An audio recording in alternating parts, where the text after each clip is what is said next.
made out of like plant life, and then this beautiful big pink wooden door or something was in there, and then I'd open the door and sort of enter into my dream, but it felt like this was like the beginning of it. The interesting thing is there's always like triggers, right? Like a lot of times, like, it's the afternoon or something, and then I see something or I hear something or whatever, and then it triggers, and I start to remember this dream that I had. Me and my two stuffed animals who like came to life and were like larger, like life size, larger, like life size, and we were like trying to escape like the fiery pits of hell.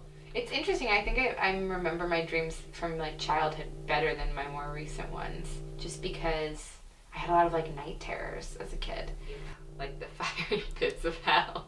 I had one last night that is totally escaping me, but it's on the tip of my tongue, that's always how it feels. Like, you can feel the feeling still, but you can't see the imagery anymore, but it's on the tip of my tongue, kind of lounging, and he was like this, and when he thought he was going to be attacked, this is the only thing I really remember about the dream, he tucked in his head, and his head disappeared, but he had tucked it into himself in his body, so it was a headless dog, like he was just laying like a sphinx, but with like a little furry nubbin where his head had just been, and he tucked it under for protection.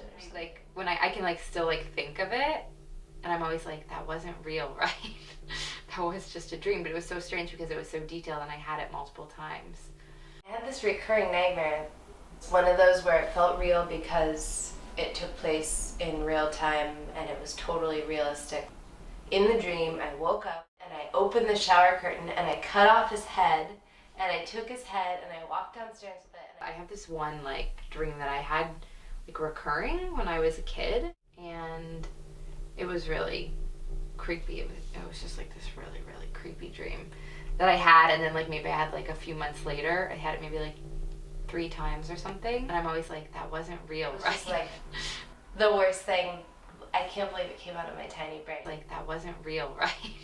I used to always draw or try and paint this recurring dream that I had, in which I'd be walking through a forest. I mean, I don't think that always like your dream means like this huge thing in your life, but I'm sure you dream the things you do for a reason.